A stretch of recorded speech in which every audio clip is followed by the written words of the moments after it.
The 1950s are remembered as a decade of order. Clean homes. Perfect smiles. Women who knew their place. Hollywood reinforced that fantasy. Films were meant to be safe, moral, predictable. Desire existed only when approved. Bodies only when controlled. But behind the studio gates, something else was happening. Filmmakers were discovering that the most dangerous thing you could put on screen was not violence, not crime, not even sex. It was a woman who felt real. A woman who wanted. A woman who hesitated. A woman whose body was not framed for comfort, but for truth. Censors panicked. Frames were cut. Dialogues rewritten. Posters banned. Because these films didn't just show women. They reminded audiences that women had bodies, urges, and inner lives. That could not be neatly packaged. These are the films that crossed that line. Not with nudity, but with presence. Number 15. The Outlaw, 1943. When The Outlaw appeared in American theaters, the story itself caused little concern. The plot was simple. The genre familiar. The problem was visual. Jane Russell was filmed in a way Hollywood had rarely allowed before. Her body was not hidden in shadows. It was not treated as a background detail. The camera lingered. It framed her presence as central, confident, unavoidable. For the production code, this was a direct violation of control. Censors demanded extensive changes. Shots were shortened. Lighting was altered to soften her figure. Entire sequences were re-edited. The film was delayed for years, banned in multiple states, and re-released in several modified versions throughout the 1950s. What frightened authorities was not nudity, there was none. It was the implication that a woman's body could command attention without punishment. Jane Russell became a symbol of something Hollywood feared. A woman who did not need to be corrected for being seen. Number 14. Baby Doll, 1956. Few films of the decade provoked outrage as immediate and intense as Baby Doll. On the surface, the story appeared restrained. There were no explicit scenes, no graphic images. Yet audiences felt deeply uncomfortable. The film followed a young woman trapped in a marriage defined by control, delay, and psychological pressure. Her body became a source of tension rather than desire. Religious organizations reacted instantly. The Catholic Legion of Decency condemned the film as immoral. Theaters removed it from circulation within days. Posters were banned for suggestion alone. Dialogue was trimmed. Entire scenes disappeared in certain regions. What made Baby Doll dangerous was not sexuality. It was implication. The film forced viewers to confront how a woman could be reduced to an object of waiting and ownership. That discomfort revealed a truth the era did not want to face. Repression does not create purity, it creates fear. Number 13. And God Created Woman, 1956. When Brigitte Bardot appeared on American screens, censorship struggled to define the threat. In Europe, her performance was viewed as natural and modern. In the United States, it was treated as a moral emergency. Bardot's character did not hide her desires. She moved freely. She expressed attraction without shame. American censors demanded cuts. Critics warned that the film would corrupt audiences. Some theaters refused to screen it entirely. What unsettled viewers was not nudity. It was autonomy. A woman who owned her body and emotions challenged the carefully constructed image of female restraint. Bardot represented a future the 1950s were not ready for. A future where desire could exist without apology. Number 12. The Moon is Blue, 1953. The Moon is Blue proved that censorship did not require visual provocation. The scandal began with dialogue. The film featured a woman who spoke openly about attraction, relationships, and personal choice. She was calm, articulate, unashamed. The production code refused to approve the film outright. Churches protested publicly. Local councils banned it. Some theaters screened edited versions with missing lines and altered scenes. Despite intense pressure, the studio released the film without approval. This act marked a turning point. A woman speaking honestly on screen had challenged an entire moral system. And survived. Number 11, A Streetcar Named Desire, 1951. This film unsettled censors in ways they struggled to articulate. Vivien Leigh portrayed Blanche DuBois as fragile, desperate, and emotionally unstable. Her desires were not hidden. They were exposed. Marlon Brando's raw masculinity amplified the tension, making the emotional conflict feel dangerous. Censors demanded significant changes. Dialogue was softened. Scenes of emotional collapse were shortened. They attempted to transform psychological tragedy into something more palatable. But even the censored version remained deeply uncomfortable. Because A Streetcar Named Desire showed a woman unraveling under expectations she could never meet. And that vulnerability, honest, messy, human, was something the 1950s could not safely contain. Number 10, Gilda, 1946, censorship legacy throughout the 1950s. When Gilda premiered, few could predict the reaction it would provoke. On paper, it was a noir melodrama. Crime. Betrayal. Romance. But the real shock came from Rita Hayworth. Her character did not behave like a woman was supposed to. She was aware of her power. Aware of being watched. And unafraid of that attention. One moment in particular became infamous. Gilda slowly removes a glove. No nudity. No explicit gesture. Yet censorship boards across the country reacted with alarm. The scene was shortened. Camera angles adjusted. Cuts introduced to soften the effect. Why? Because the gesture was intentional. It wasn't accidental beauty, it was control. Gilda knew she was being seen, and she allowed it. That awareness turned desire into agency, and agency terrified the system. Throughout the 1950s, Gilda remained a reference point for what could not be repeated. A reminder that a woman who understands her own allure becomes difficult to manage. Number 9, Written on the Wind, 1956. This film arrived wrapped in color, wealth, and excess.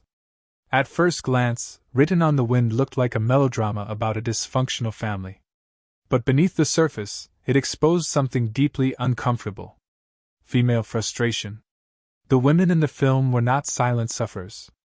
They were angry, restless, sexually aware. Their bodies reflected emotional instability rather than virtue.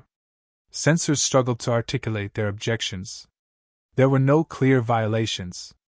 No single scene to ban outright. Instead, the film felt excessive. Too emotional. Too physical. Too honest about what repression does to desire. Scenes were shortened. Emotional beats softened. The intensity reduced wherever possible. Yet the film's message survived. Repression does not erase desire. It distorts it. And that distortion, especially in women, was something the 1950s did not want to acknowledge. Number 8, Suddenly, Last Summer, 1959. Suddenly, Last Summer arrived surrounded by whispers. The story unfolded through suggestion rather than depiction. Memory rather than action. Implication rather than proof. At its center was the female body, not as spectacle, but as evidence. The original script contained implications that terrified censors. Themes of control, trauma, and exploitation. The production code demanded extensive rewrites. Dialogue was altered. Key revelations pushed into vague implication.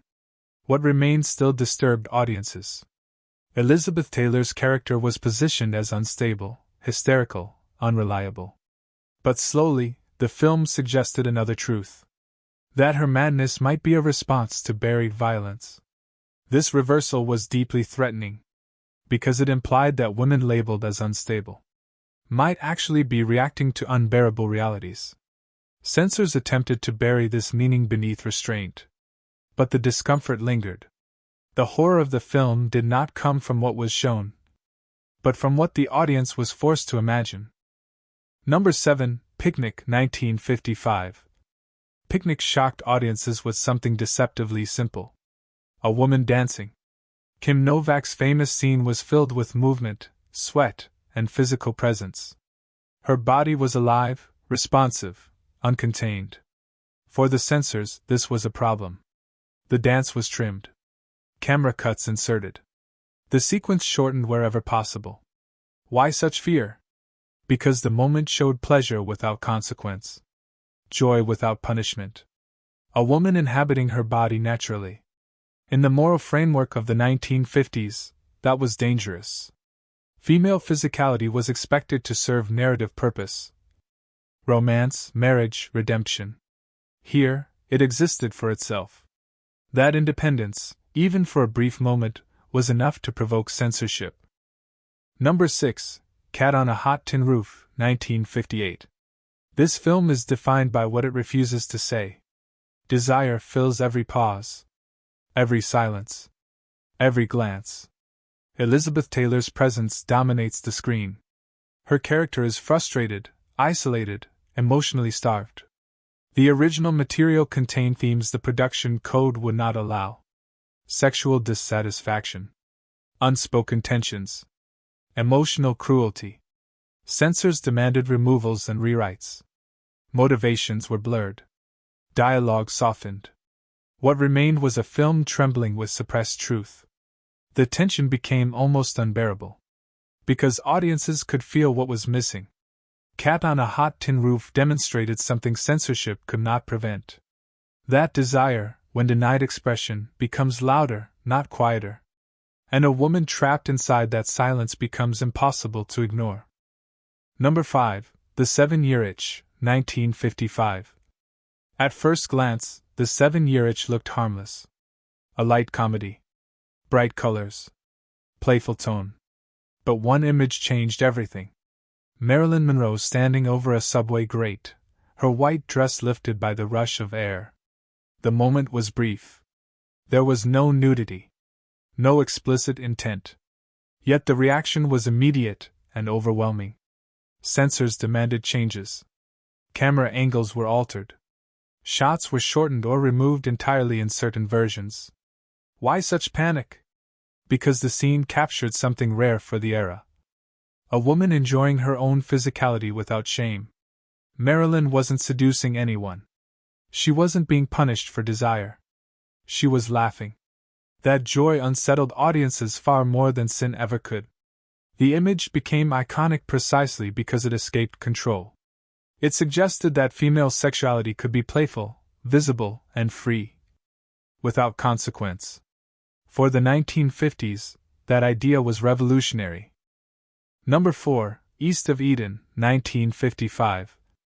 East of Eden is often remembered for its male rebellion. James Dean. Youth. Anger. But beneath that narrative lies something quieter and more dangerous. The women in the film were not idealized figures of moral stability. They were complex. Flawed. Emotionally distant or emotionally wounded. This unsettled censors. Scenes involving emotional confrontation were trimmed. Moments of vulnerability were shortened. The fear was not scandal. It was recognition. The film suggested that women, like men, could fail expectations. That motherhood and morality were not guaranteed instincts. This challenged a foundational myth of the decade. By allowing women to exist outside ideal roles, East of Eden cracked the image of domestic perfection. And once that image cracked, it could never fully be restored. Number 3. Some Like It Hot, 1959. By the end of the decade, censorship was already weakening. Some Like It Hot arrived disguised as comedy. Laughter became its shield. But beneath the humor was something radical. Gender was fluid. Identity was performative. Femininity was not fixed, it was worn, played, questioned. Censors were alarmed. The production code deemed the premise unacceptable. Religious groups protested before release. Billy Wilder refused to comply. The film bypassed the code entirely. Audiences embraced it. Because humor revealed what censorship tried to hide. That gender roles were constructs, not laws. Marilyn Monroe's presence added another layer. She embodied desire, vulnerability, and innocence all at once. The system could no longer decide what to suppress. And so it failed. Number 2, Lolita, Early Adaptations and Cultural Panic. With Lolita, the scandal began before a single frame was shown. The idea alone triggered outrage. Posters were banned. Marketing was rewritten. Descriptions softened. The fear was not explicit imagery. It was implication. A young female body became a symbol of forbidden obsession. Censors attempted to sanitize the narrative. They removed emphasis. They blurred intent. But the discomfort remained. Because Lolita forced audiences to confront how desire can exist independent of morality. The female body here was not eroticized openly. It was weaponized by interpretation. And that ambiguity made the story unbearable to control. Number 1, Baby Doll, 1956. The film that frightened America the most did not rely on shock. It relied on silence. Baby Doll returned the audience to a familiar setting. Marriage. Domestic life. Southern tradition. But beneath that surface was something deeply disturbing. A woman treated as a possession. Her body measured by time, not autonomy. Her identity shaped by waiting. Censors tried to save the film by cutting it apart. Dialogue removed. Scenes softened. But the damage was already done. The mirror had been raised. Baby Doll exposed how control disguises itself as morality. And that truth was more dangerous than any image censorship could remove. The 1950s tried to protect society by controlling women on screen. They cut frames. They rewrote words. They buried meaning beneath restraint. But cinema remembers. Every banned gesture. Every censored silence. Every woman who refused to disappear. Which of these films do you believe frightened society the most? And which one still feels uncomfortable today? Let your thoughts live in the comments.